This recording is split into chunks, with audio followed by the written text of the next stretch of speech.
Tetap semangat. Meskipun anak-anak di rumah, kalian harus tetap rajin belajar.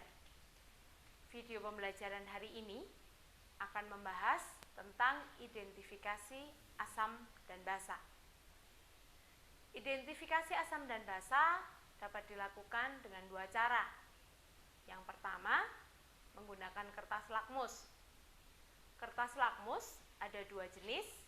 Yang pertama, kertas lakmus universal, dan yang kedua, kertas lakmus merah dan biru. Sedangkan untuk mengidentifikasi cara yang kedua, yaitu dengan indikator alami. Untuk kertas lakmus merah dan biru, jika terkena larutan asam, maka akan mengalami perubahan warna. Kertas lakmus merah akan tetap berwarna merah saat terkena larutan asam. Sedangkan kertas lakmus biru akan berubah menjadi merah saat terkena larutan asam. Sedangkan untuk larutan basa, kertas lakmus merah akan berubah menjadi biru dan kertas lakmus biru akan tetap warnanya menjadi biru. Sedangkan untuk indikator alami, saya memakai beberapa contoh saja. Yang pertama untuk kunyit. Kunyit dapat kalian gunakan sebagai indikator alami. Kunyit memiliki warna awal kuning atau jingga tua. Saat terkena larutan asam, dia akan berubah menjadi kuning. Sedangkan saat terkena larutan basa, kunyit akan berubah menjadi merah. Kedua, selain memakai kunyit, indikator alami berikutnya yaitu kol ungu. Kol ungu akan memiliki warna awal ungu atau merah lembayung. Saat terkena larutan asam, dia akan berubah menjadi merah muda, sedangkan saat terkena larutan basa, dia akan berubah menjadi hijau. Untuk indikator alami yang lain dapat dilihat di tabel berikut.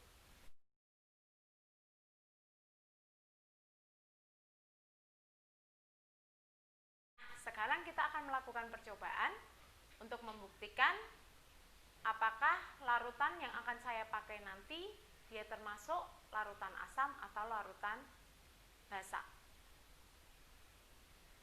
Ada 3 larutan yang akan saya gunakan. Karena saya ada di rumah, jadi saya menggunakan apa yang ada di rumah. Yang pertama, yang saya gunakan adalah obat mah. Sedangkan larutan yang kedua yang saya gunakan adalah jeruk, dan yang ketiga adalah deterjen.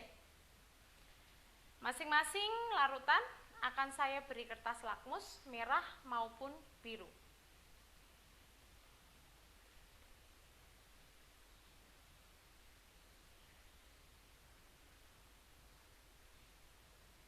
Tunggu beberapa saat, untuk nanti kita akan melihat perubahan warna yang terjadi dari setiap kertas lakmus yang sudah saya masukkan ke masing-masing larutan.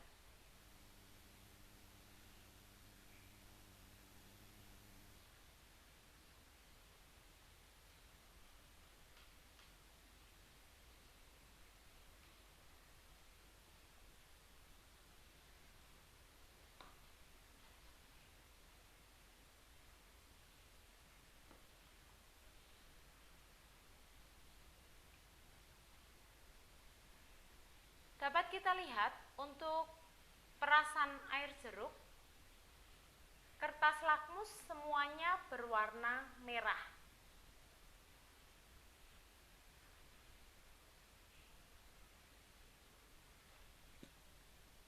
Akan saya tunjukkan.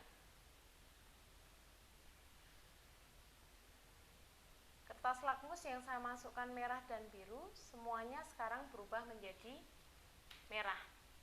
Menunjukkan bahwa larutan jeruk atau perasan air jeruk ini termasuk larutan asam. Sedangkan berikutnya, untuk obat mah, meskipun prosesnya agak lama, tetapi dapat kalian lihat perubahan kertas lakmusnya. Berubah semuanya menjadi biru. Menunjukkan bahwa obat mah merupakan larutan basah. Sedangkan yang ketiga, untuk deterjen.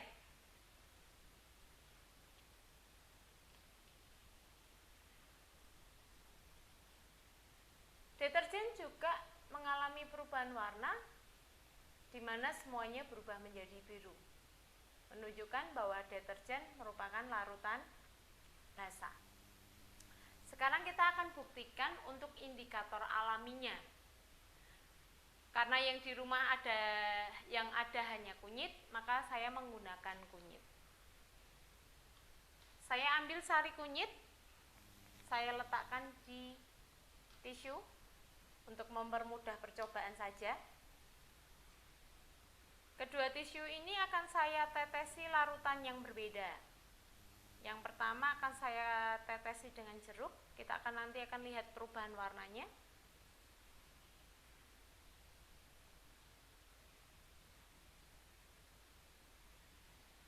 Sedangkan yang kedua akan saya tetesi larutan basah, yaitu obat mah.